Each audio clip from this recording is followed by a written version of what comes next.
Kaya naman excited ako makita kung paano nga papaanda rin ito ni Coach Dakit pati rin ni Coach Panda. Heading into game number 2, it's Falcons AP Bren currently at match point para umangat pa sila lalo sa ating standings if they get to secure this victory.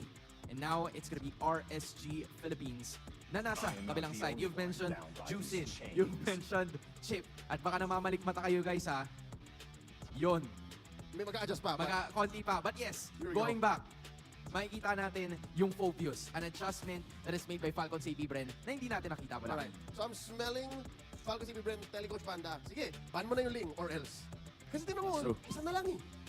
They Para have one more. automatic na to. If this is not a Ling ban, most likely ay kukunin ito ng Falcons AP Bren. Pero dahil nga tinanggal itong Fovius, I would say that the high loss is also a prize pick up right Oo. now for any team. Para palitan sila Ling Nolan. Gaano pa rin naman yung dalawang options na yun. Either or, may makukuha ka pa rin naman para kay Coach Panda dahil ikaw yung nasa second pick. So that is the choice that they're willing to make. Both the Ling and the Hayabusa ay bakante ngayon para sa kanila. Pero, ang gagawin nila is to pick up the Hylos. Meron naman kaming options eh. E di kunin na lang namin yung isa na talagang price, just like what you Yeah, said. you can't do Ling Nolan sabay, di ba? Tama. So isa lang yun, isang combo. So right now RSG, do they pick the carries early? I think the carry could be a big choice here. Considering na isa yon sa actually best na pangtunaw sa Hylos ngayon ng carry. There are other options such as the Claude, pero mabagal kasi yung build-up nun compared to the carry right now na after ng second item mo, ay kaya mo nang tumunaw ng Hylos sa harapan. Carry Kusei sounds good to me. Ano pa kaya ang pwede? I'd say carry Nolan. May Edith pa rin. Yun nga, Edith pa rin. yung kanilang ipipick up. Another flexible Oh! hero. Wait! Na-open yung Fanny! Fanny ang bakante Ayan ngayon na. para sa kupunan ng RSG Philippines. The Eradicator online once again. Ang gusto kong malaman dito ay, will this be yung Fanny na ina-expect natin o medyo tamed version na ba ito? Kasi ito ayoko naman mag-insight ng kakaibang chismis or Okay, miskis okay. dyan. Pero may mga nababasa kasi ako na may mga nagsasabi na fans na iba na daw yung laro ngayon ni Irad. Hindi na daw kasing asim ng before. Pero pag Fanny ka kasi, hindi ba parang mas nakakatulong na medyo may asim ka? Based on sa mga napapanood kong Fanny games recently, is to trick the weak. here in MPLPH and internationally, I think mas gusto ko yung controlled aggression. So tama, whether or not totoo yung mga mischiefs or yung mga narinig natin online, hindi ko character development lang yan. Oo, parang, kumbaga dati, may kukuha ka ng sandamakmak na kanin, magsasando ka ng kanin, tapos hindi mo mauubos. Pero ngayon, kukuha ka na lang ng paunti-unti, Oo. tsaka ka na lang babalik. Portion meals, Di ba? kumbaga. Portion bills na lang. Yun na siguro nakita ko dito. And with the Faramis pickup, mas lalong tumataas yung survivability ng frontline Yeah. ng Falcons AP Bren. But this is my main worry. Okay. Kapag ka may link ka, most likely, hindi ka magpa-front to back. Kailangan rekta likod yan. So ibig sabihin, makakailangan makahanap ng paraan ng Falcons AP Bren na masamahan yung link sa likod. And yes, the Faramis has the tools for that. At meron din namang glorious pathway. But let's not forget, with this Edith, pati na rin Johed, ang daming displacement and crowd control na kailangan daanan para mangyari yun. Kahit na matatan ka sa likod, pwede pa rin kontrolin ng RSG yung kanilang backline. Another thing na in-adjust ng RSG para sa game number 2 is yung pag-pick up nila kaagad ng hero para kay Light. Nung game number 1 kasi, they decided to pick up the Cho kasi wala na masyadong options na available. Chip was banned. The Tigreal was also banned. Pero ngayon, yung Johed, hindi na nila pinalampas. It is going to be a hero that is crucial para mahuli yung Ling or kung sakali man, yung Hylos na kapag pumwesto siya ng medyo alanganin. So far, second phase, ang target ng Falcons AP Bren mid lane. Dahil si Few safe na siya, gonna get rid of the Aurora here. Hindi ako magulat kung magbaba. Rather, Vexana. Hindi ako magulat kung Aurora na rin second Yeah. ban. Or maybe even the Valentina. Kung magtatanggal ka ng Valentina, mawawala yung option na kopyahin yung Netherrealm na manggagaling sa Faramis. Yeah, I mean, Faramis is a really good option here for them. The Valentina is still available just like what you guys have mentioned. Posible na tanggalin ito ng kupunan ng Falcons AP Bren given that the Valentina was already there. Pero ito na, yung Tigreal ay tatanggalin na rin ng kupunan ng RSG. They want to put the Hylos in a position na talagang yun na yung magiging roamer ng Falcons AP Bren. Pero wait lang yung Valentina, instead of them banning it, they decided to leave it open at yung Aurora, yung tinanggal. Ang problema sa Valentina, yes, nanaaw niya na din paulit-ulit. Pero consider this, two-step process pa rin siya. Kailangan i-set up ni Aqua at hanapin si Few, tapos sa kanya hawakan yung ult at the time. But now, they'll pick up. Here we go, I was gonna say, medyo masikip ang choice for gold laners ng both sides. But it looks like I don't know, correct me if I'm wrong, pwede mo mag-Claude Purify dito ang effect. Yeah, ang dami pang options in terms of marksman for the side of Falcons AP Bren. The Claude is a safe option, pero kung gusto mo ng classic counter to the Fanny, a Brody could also be an answer na comfort pick din naman ni Super Marco. Kahit hindi na masyado nagagamit ang Brody, masasabi pa rin natin na maganda itong pick against a Fanny. Especially with a person like Super Marco that relies on the objectives. Aside from the point na posibleng maiwasan yung Fanny, kung pwede rin na yung Brody yung kanyang i-pick up dito, and that is gonna be the choice that Falcons AP Bren is gonna be making together with a Grok na ngayon. Flexible pa rin yung Hylos and yung Grok combination na yan kasi we've seen Grok go into the EXP lane but it's still unknown as of this moment hanggang makita natin yung laro. Tsaka kagabi, no, napadaan ako sa live ni Flap, pinapractice niya sa RG yung Grok na to. Explain Grok. Then makita natin mamaya kung ano yung rotation na yun. We'll see if it's useful against RSG. Na most likely, Edith ang makakabangga and here we are. I guess ito na lang yung choice na meron. It is the Valentina in the hands of Aqua and confirmed. Mukhang ito nga yun. Oo. Easy. Grok in the XP. Umikot yung ating mga photos ng ating mga heroes and it's Flap Easy na nakatapat doon sa Grok. Yung Valentina na hawak ni Aqua ngayon ay merong choice kung ang kokopyahin niya ba ay yung Netherrealm, the Glorious Pathway, or the Wild Charge. But that is also a double-edged sword sa dami ng posible niyang kopyahin. Isa lang naman yung mga kopya niya eh. Hindi naman lahat posible. Be able to close out the series. Casters, pasok. Game number 2 for the second match of the day. It's RSG Philippines versus Falcons AP Bren. Sino nga ba ang makakakuha ng puntos o pagkapanalo para sa game number ba kayo? Supporter. Ayan na supporter. Mobile Supporter. Legends. At eto na nga, mga This is it. supporta. Ito na talaga yun. Ang game number 2 ng RSG Philippines at Falcons AP Bren. Sisimula na muna natin syempre sa pagsilip sa ating mga top junglers ng Pinas. Oo, narinig ko kanina yung kwento na si Ayun. Kuya Irad daw ay medyo kalmado na maglaro. Pero mas maganda sa hero niya. Parang na-miss niya yata ito pa nagkataon. Grabe naman yung atras abante. Am I in or out na? Si Light na ma-flicker out. Ay, nako, it rhymes, di ba? At ngayon, medyo mapapatras na nga lang din ang dalawa sa miyembro ng RSG. Makapatatra in or out, di ba? Pero sa ngayon, Chantel, babalik muna tayo sa kung ano yung in pagdating sa mga emblem sets or emblem build rather So yan. ng ating mga teams, lalo na sa mga aspiring dyan, di ba? Sa pag-RG nyo ba kami matutunan kayo? Pero ito, yung aggression na hinahanap natin. Naku, si Kuya Anibor, na-ribonan kanina at napatalon pa nga si Cal TC. Oh. Kaya first blood, mapupunta sa RSG. Mulat dito si Kuya Mulight, di ba? With his jawhead. Pick na nga lang din here for game number 2. Great start for the Philippines. Kaya talagang dapat Nibor give up.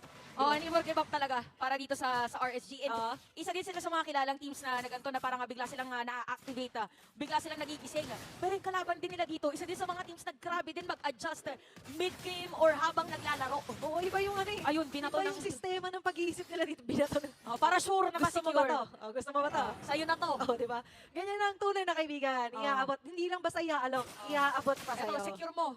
Kailangan ma-secure. Pero crucial yung mga ganun para din na hindi maagaw dahil pasok din sa range kanina ni Super Marco. Lalo na si Super Marco, isa rin talaga to sa tinitingnan nga natin.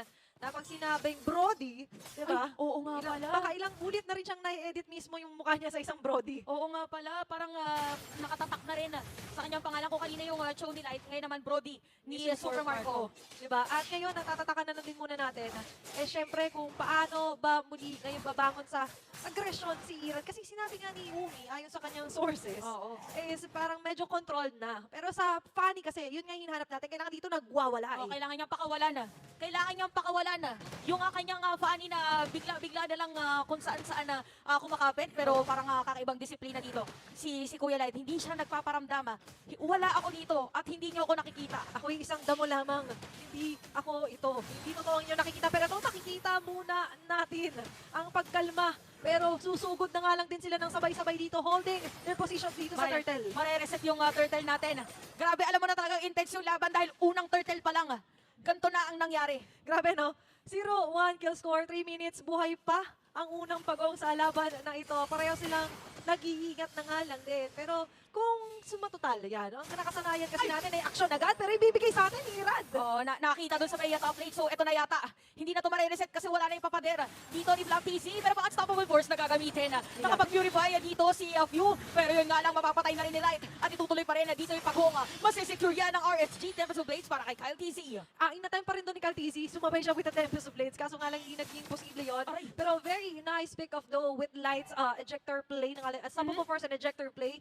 Nagiging unstoppable ngayon ang first moves dito ng RSG Philippines. They want to go for the checkmate, pero a way to checkmate is of course eliminate na nga lang din yung mga nagmimisulang pawn dito sa laban na ito. Yung pawn na yun, syempre, is itong si Few na ang ganda rin naman ng pag-pawn out niya with the Nether Realm eh.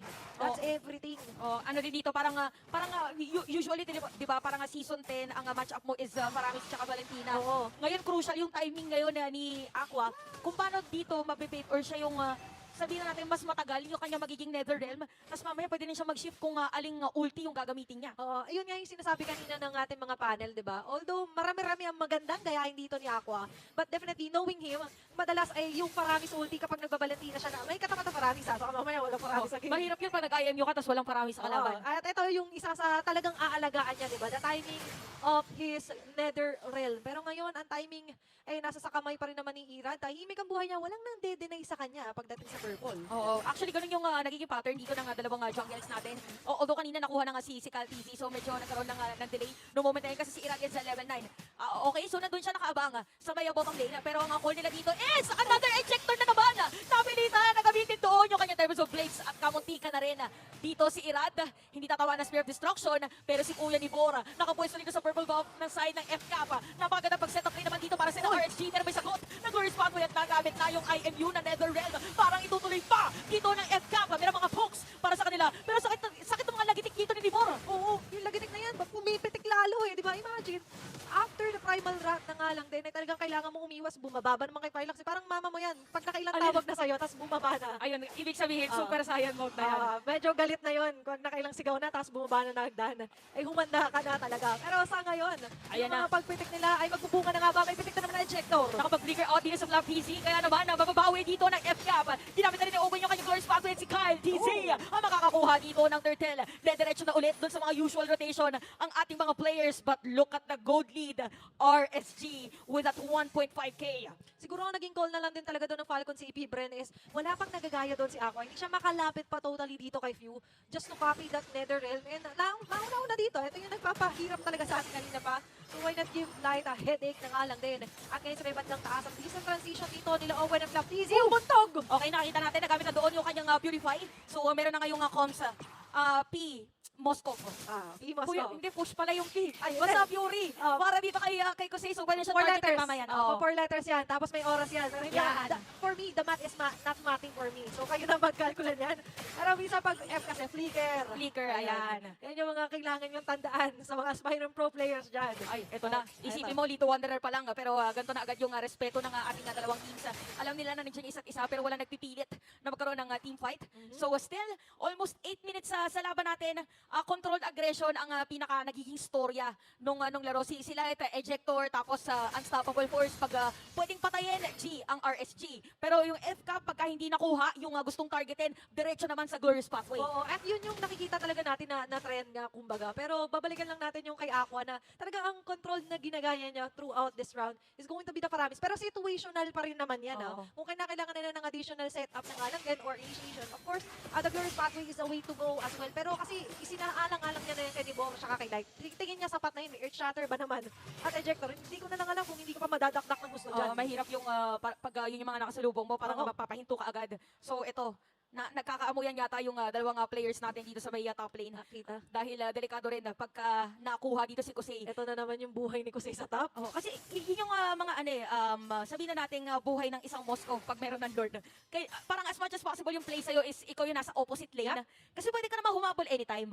It's because of the Spear of Destruction. Saka yung buhay kasi ng isang Moscow, alam naman nating lahat, hindi pwedeng mawala sa paningin mo ito eh. Kaya laging merong eye out dito kay Kusei na nga lang din. Pero, speaking of which, na nga lang din, alam niya na may call dito. Wala dito. Wala kayong Flap TZ dyan. Nandito, nakabantay sa akin.